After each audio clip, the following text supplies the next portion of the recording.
Olá, galera! Novamente aqui para mais uma aula do projeto Estudare. Eu sou o professor Lucas, continuo sendo o professor Lucas e continuo dando a matéria de geografia, olha só.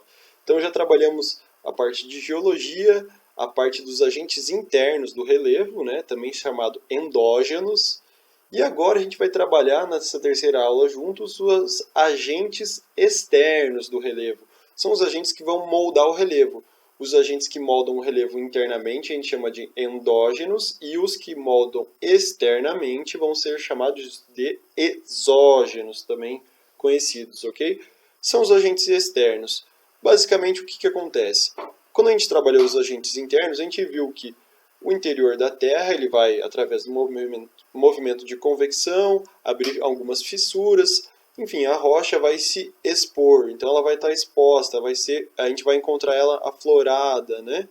Ela vai estar ali compondo a camada que a gente chama de crosta terrestre ou litosfera, ok? Então essa rocha exposta ela vai estar sujeita a todas as ações que moldam o relevo externamente, ou seja, tudo que acontece do lado de fora do planeta, não é mais interno agora, a gente vai trabalhar o lado de fora.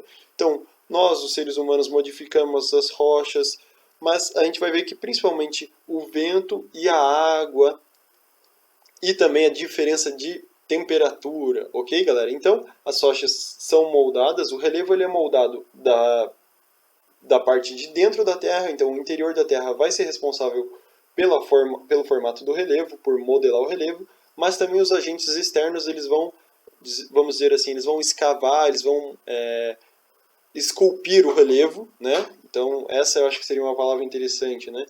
A gente vai ter uma rocha lá, como o Michelangelo esculpia, né? Pegava o mármore, uma rocha inteira e ele esculpia. É isso que os agentes externos vão fazer, ok, galera? Eles vão esculpir o relevo. Bora lá, então? O que a gente vai ver nessa aula, então? Primeiro a gente vai ver o intemperismo. O que é o intemperismo e quais são os seus tipos. A gente vai ver que tem o intemperismo físico, químico e biológico, ok? Aqui a gente vai ter uma diferenciação entre autores e até a galera da geografia vai acabar divergindo nesse tema.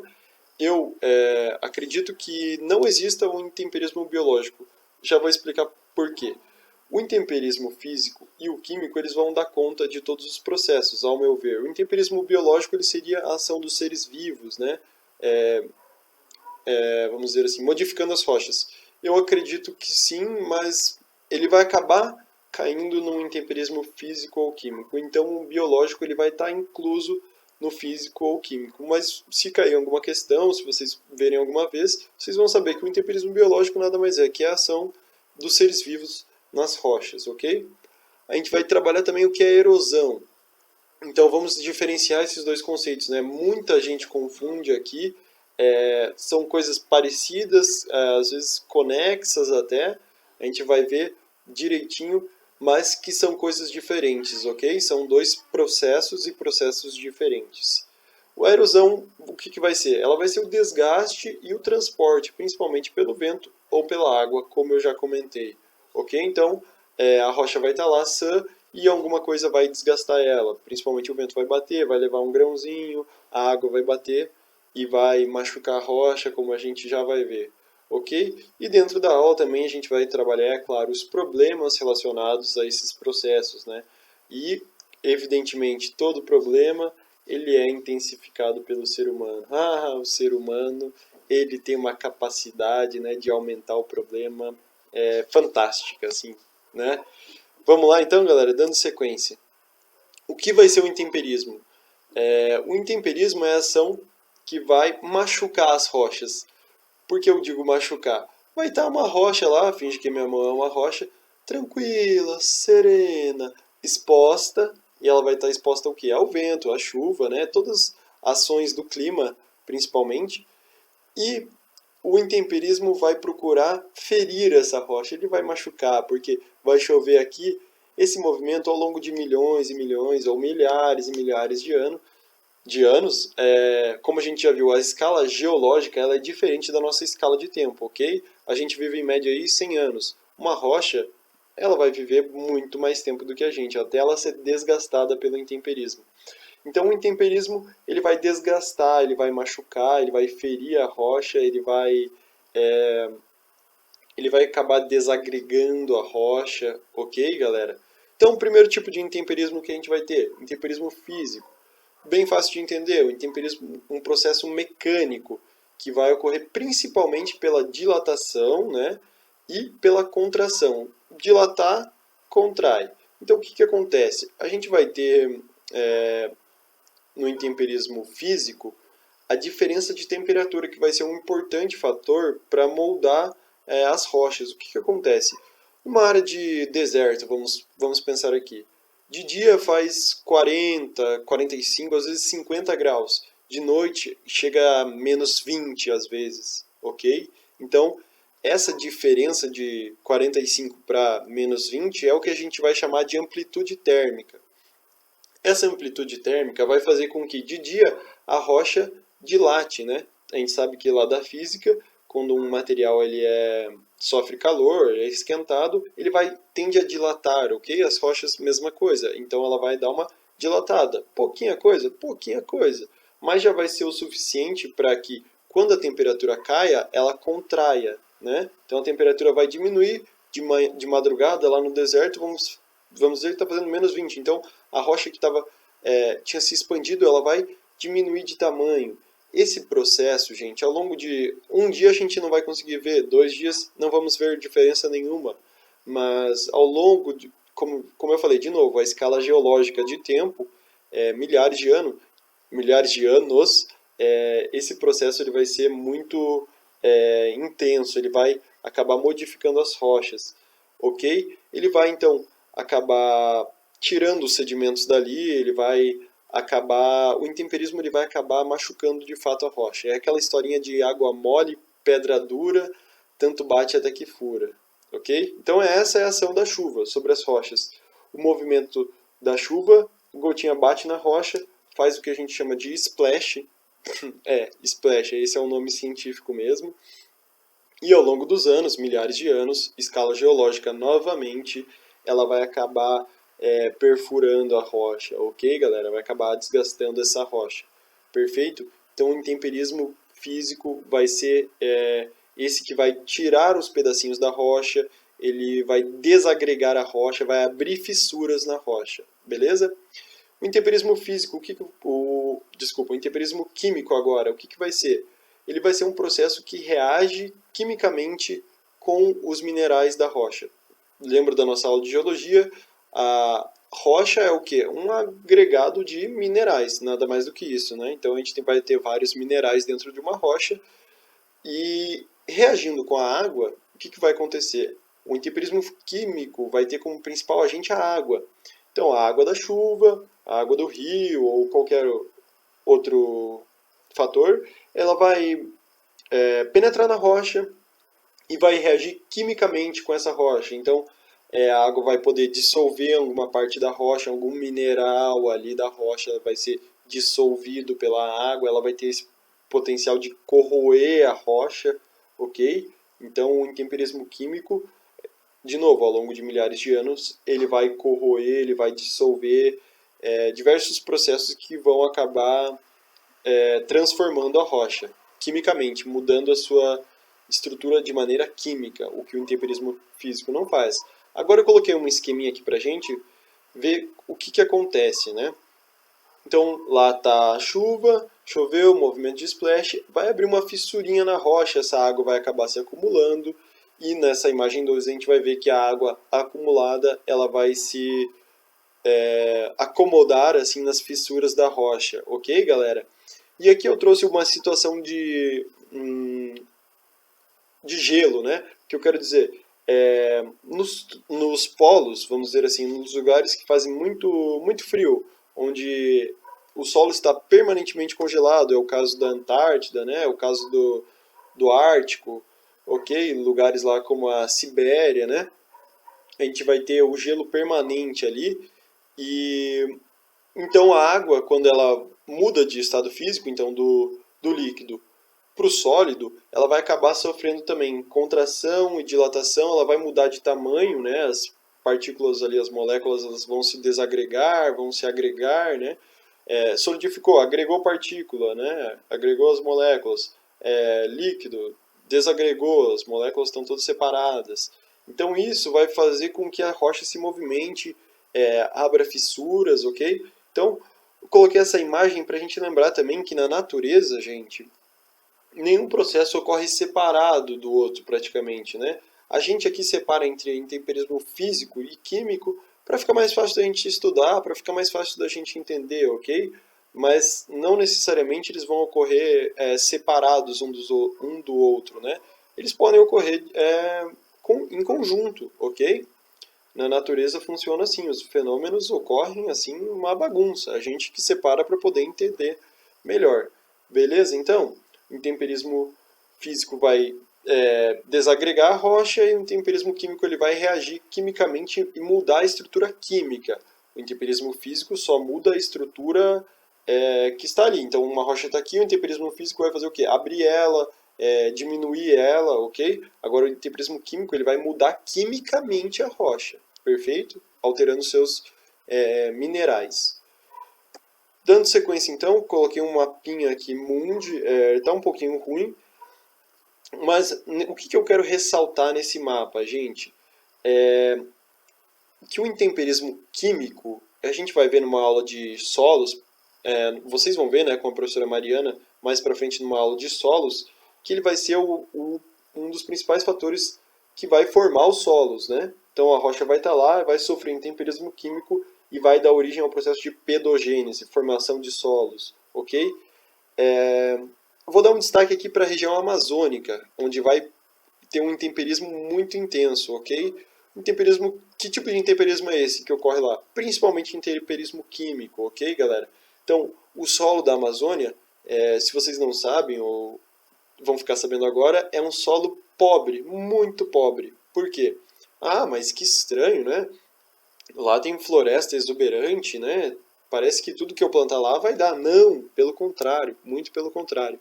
É um solo pobre porque ele sofre um processo de lixiviação. O que vai ser isso? Vai ser a água da chuva, porque é uma região tropical, então lá chove demais, chove praticamente todo dia, o ano todo.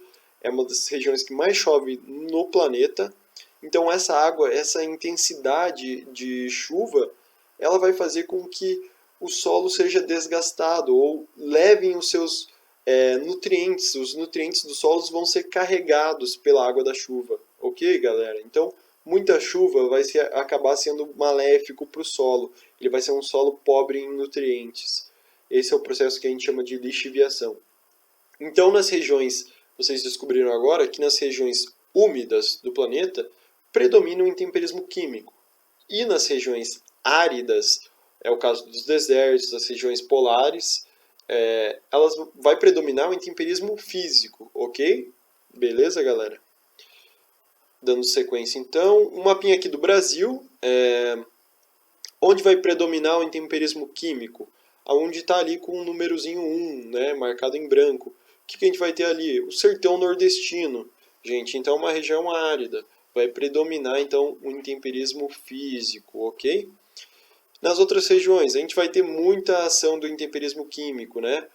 O intemperismo químico no Brasil como um todo, ele vai ser bom, porque é essa ação do intemperismo que gera os solos, e os solos do Brasil são muito ricos, à exceção do solo da região amazônica, que é pobre. Por quê? Porque chove demais, o intemperismo químico lá é muito intenso.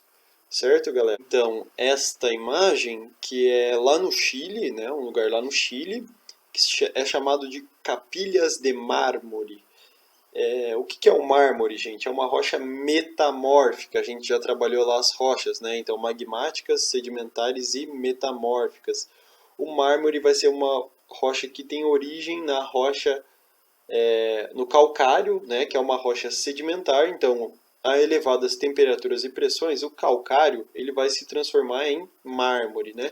Vai dar origem a isso aí que a gente vê, né? Igual eu já citei lá, as esculturas do Michelangelo, enfim, são todas feitas de mármore, né? Um material nobre aí.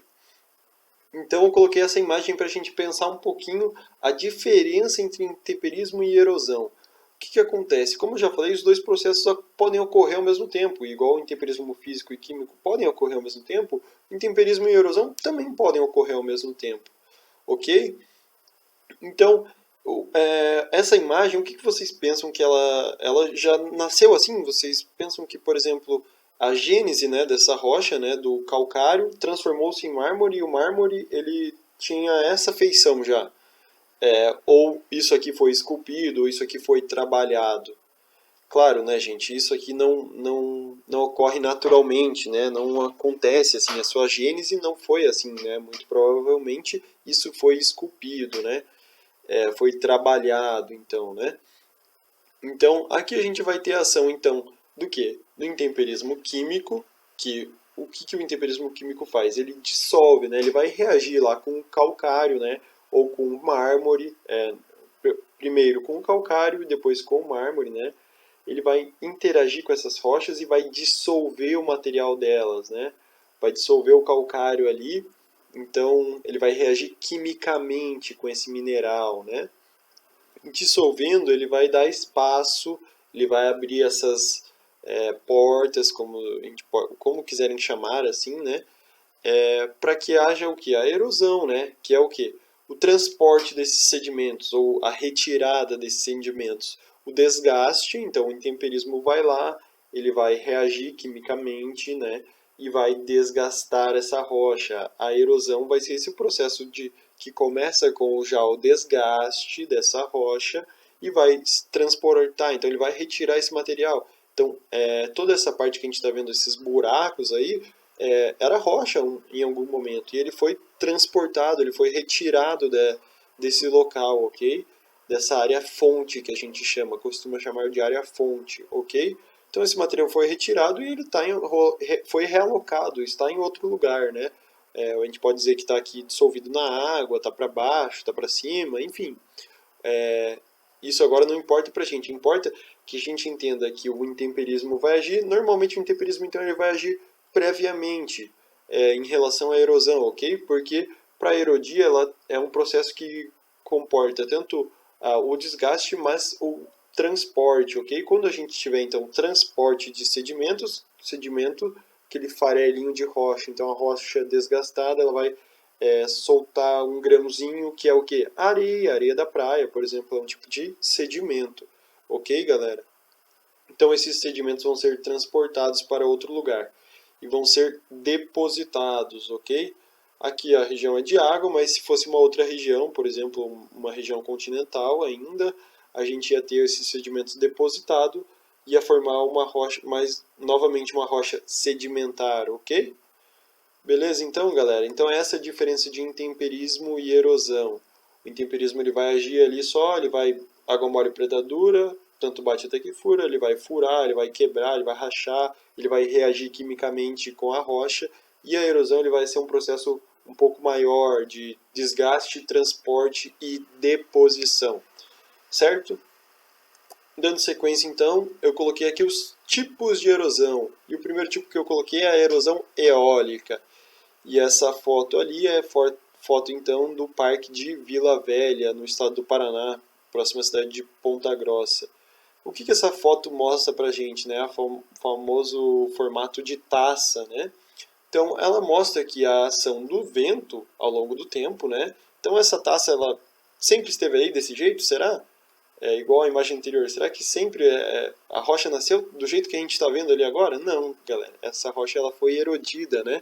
E ela foi erodida principalmente pela ação do vento, ok? Então, é o arenito que a gente vai ter ali, que ele tem essa coloração alaranjada, né? Quase que avermelhada. Uma rocha arenítica que ela foi desgastada pela ação do vento. Então, o vento bateu, soprou ali na rocha, galera, e acabou desgastando e levando esses sedimentos para outro lugar, ok? Se ele só tivesse desgastado ali, a gente poderia até chamar de intemperismo, que é o que a gente até vê ali, né, uma espécie de intemperismo na parte de cima e na base da rocha, né, esse azul esverdeado aqui, né, um tipo de intemperismo biológico, talvez, né, algum fungo ou alguma coisa que está reagindo ali quimicamente com a rocha. Ok? Outro exemplo, então, que eu coloquei aqui são as dunas da Praia da Joaquina, em Florianópolis. Coloquei, então, uma imagem de junho de 2021 e outra imagem de novembro de 2019. Por quê? Ou vamos analisar primeiro a imagem de 2019. Como estava lá em 2019? As dunas estavam tranquilas, serenas de boa, mas o que acontece? Como a duna ela é feita por areia, e a areia, como a gente já aprendeu, é um sedimento, o sedimento ele é facilmente transportado. Então a ação do vento ele vai mudar é, os sedimentos de lugar. É isso que a gente vê na imagem, né? Então a gente vê que essas franjas ali, né, elas acabaram aparecendo aqui, né, umas franjas é, mais visíveis, né? Aqui a gente vê pequenos morrinhos, pequenas voltinhas na primeira imagem de 2019, a gente vê pequenos morrinhos, né? Pequenas voltinhas, pequenos feixes de areia, né? Umas faixazinhas ali curtas. Aqui a gente já vê duas ou três é, franjas maiores. Opa, desculpa. A gente vê franjas maiores, então, né? Então, quem já teve a oportunidade de conhecer uma duna ou visitar uma região de duna sabe que num dia você vai, tá uma paisagem, quando você volta no outro dia, o vento já mudou totalmente aquela paisagem. Então, uma duna gigantesca que estava lá de areia, ela já se mudou e foi para outro lugar. Então, a ação do vento é o que a gente chama de erosão eólica. Beleza, galera? Dando sequência, então, a gente vai ter a erosão pluvial, né? O que vai ser a erosão pluvial? Principalmente a ação da chuva. A água da chuva, então, vai causar no relevo o que a gente chama de escoamento superficial. O que significa isso? Vai estar lá o relevo tranquilo, sereno, de boa, tranquilaço, de repente vai chover sobre ele. Então, chovendo sobre o relevo, ele vai escoar, essa água vai escoar sobre o relevo. Beleza? Esse relevo ele vai ter um limite ali. Eu aguento escoar uma certa quantidade de água, não tudo, eu não aguento escoar tudo. Quando o relevo não aguenta escoar tudo, o que acontece? Um evento extremo, né? Eu coloquei uma foto aqui do estado do Rio de Janeiro, né? No ano de 2011, que teve aqueles processos de deslizamentos de terra, né? Acabou morrendo gente, né? Muito triste. São os deslizamentos de terras que acabam afetando ali as populações humanas, né? Que estavam se abrigando no morro, né? Então são áreas mais suscetíveis a isso, né? Os morros, né? Pela sua própria declividade e justamente porque o escoamento superficial ele vai respeitar uma lei da física, né? Uma lei muito conhecida da física que é o que? A gravidade. Então, se chover aqui em cima, por gravidade, ela vai descer, né? Então, a ação da chuva vai fazer com que lá em cima a área leve a água para baixo. Uma hora ele não vai mais aguentar, o solo não vai mais aguentar receber essa quantidade tão grande de água e ele vai acabar desmoronando pela mesma ação da gravidade. Perfeito, galera? A ação da chuva também pode causar o que a gente conhece como sulcos ou ravinas, ok? Que é essa imagem da esquerda, essa primeira imagem aí que a gente vê. É um tipo de erosão também no solo, é um processo, igual eu já falei, natural, mas muitas vezes a agricultura acaba intensificando, os processos de agricultura, né? O plantio ele acaba intensificando. Se não for feito da maneira correta, o que vai acontecer? Esses sulcos, né, e não tiver o cuidado correto ali do agricultor, ele não empregar a técnica certa, dependendo da área, faz um terraceamento, né, aquelas escadinhas que a gente vê, né, de plantação. Alguma técnica tem que ser empregada para que se pare essa erosão, né? A gente não vai conseguir reverter, é um processo irreversível, mas a gente pode não intensificá-la, a gente pode talvez regredir ela um pouco ou não deixar que ela avance, ok? Se a ravina avançar, ela vai transformar-se em uma vossoroca, ou também conhecida como bossoroca, em alguns lugares do Brasil. Perfeito, galera? Então, os sulcos ou ravinas eles são menores, são aberturas menores no solo, né, rachaduras menores, e se esse solo não for devidamente cuidado, ele vai ser aberto, ele vai ser exposto a uma ação maior, né, um evento mais extremo ali, a gente vai ter a criação das vossorocas, então, ok? Muito perigoso aí para a região ao entorno, são essas vossorocas porque são grandes pedaços de terra, ok? Que são separados, enfim, vão causar grandes danos ambientais aí. Coloquei então aqui agora o processo de assoreamento. Ele também vai ser um processo decorrente da erosão pluvial. Porque é o seguinte, galera. Como eu falei para vocês, existe o que a gente chama de escoamento superficial, né? Então, quando chove, a água vai e pela ação da gravidade ela vai procurar o lugar mais baixo. Esse lugar mais baixo vai ser o rio. Então, eu coloquei uma imagem ali. O rio, então, tenham vocês em mente, é o lugar, sempre quando você estiver no rio, vai ser o lugar de menor altitude daquela região. Vai ser a região sempre mais baixa, justamente pela ação da erosão que acabou escavando aquilo ali. Como a gente vai ver nos processos de erosão fluvial, né? Cuidado para não confundir. Mas aqui estamos tratando de erosão pluvial. O que vai acontecer? Quando existe a mata ciliar em volta do rio, né? O nosso código florestal exigia até, se eu não me engano, 2012 uma quantidade, né? Uma quantidade mais ou menos equivalente à largura da margem, né? O comprimento da margem, né?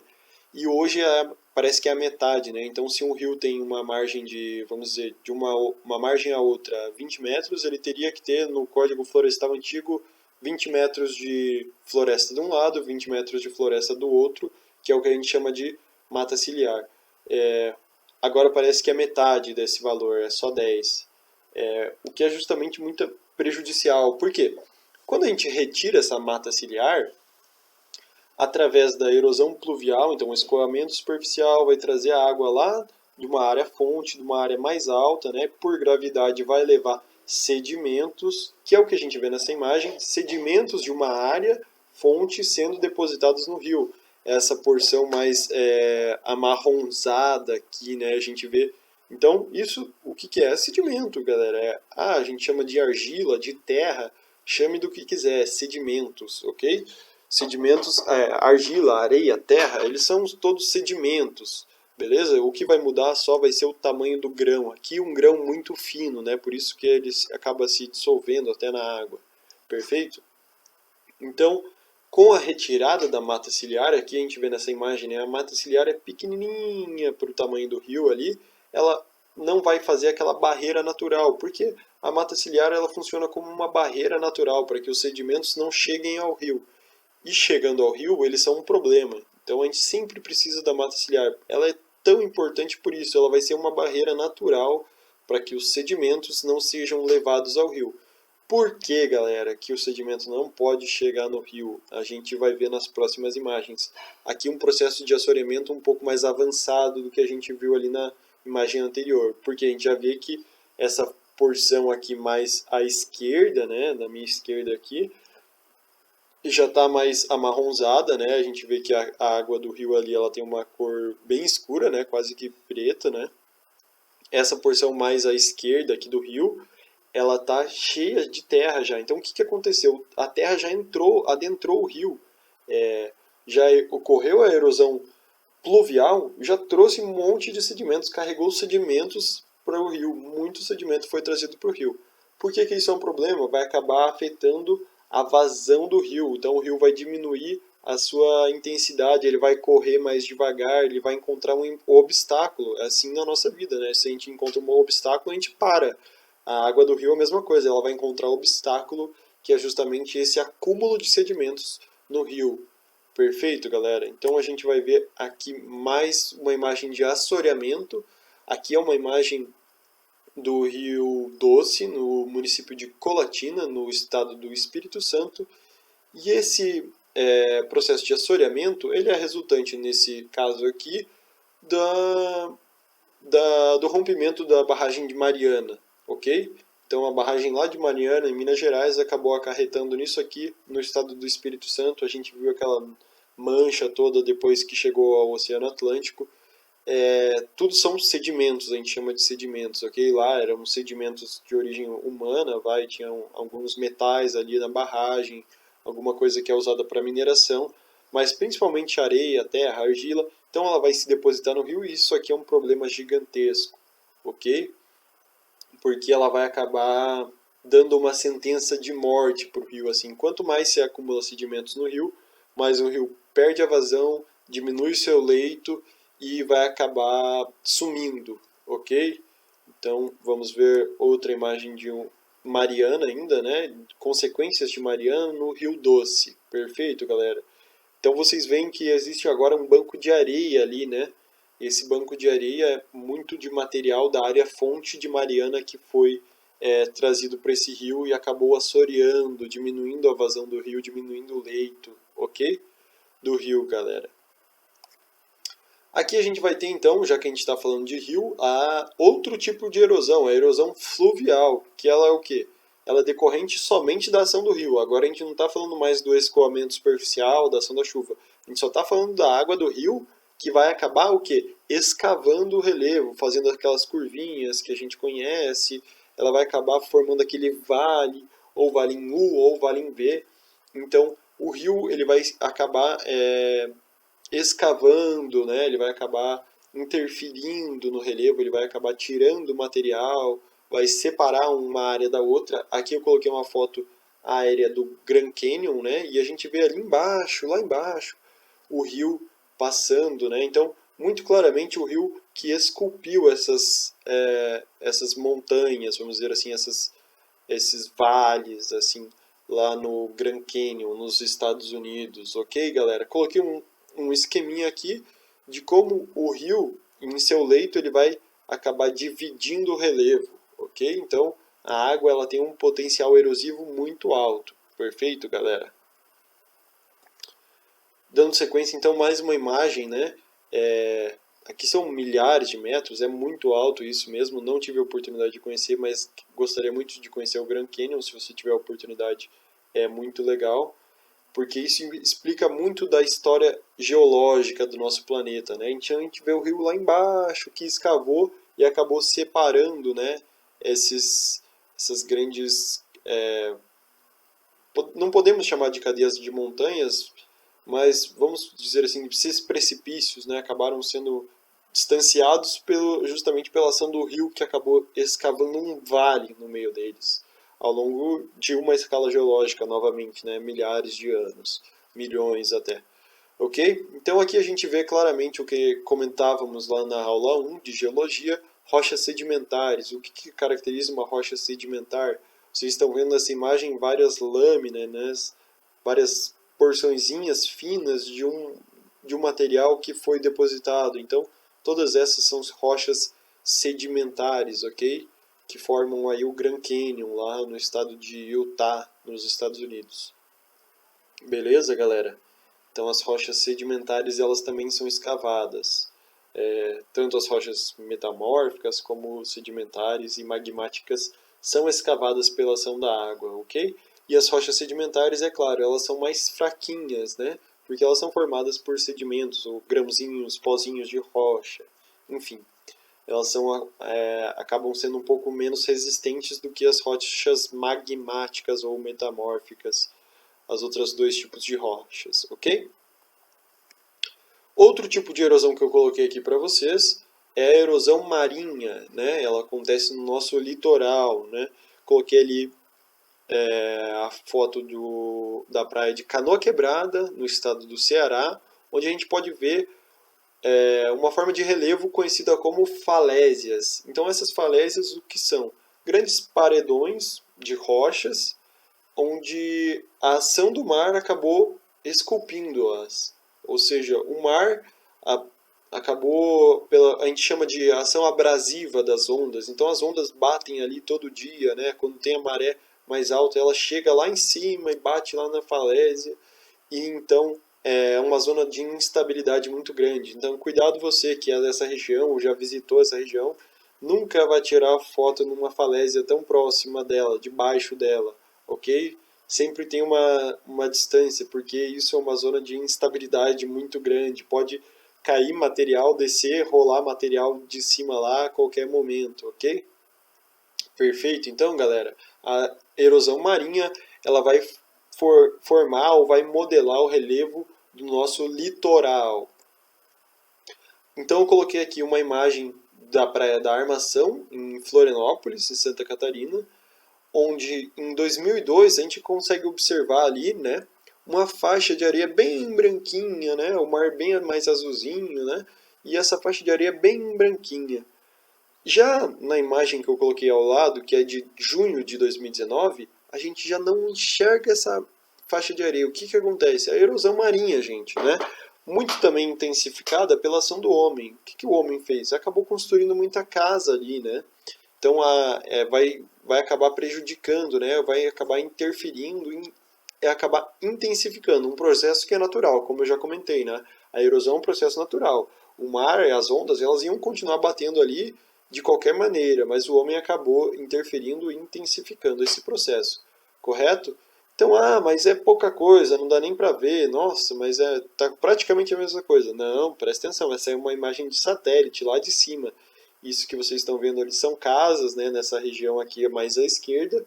E na imagem de 2019 a gente consegue ver os barquinhos ali dos pescadores. Então cada pontinho desses ali é um barco relativamente grande, ok? Um ser humano aí não consegue nem ser visto nessa escala de observação. Coloquei um escalímetro aqui de 400 metros para a gente ter uma ideia.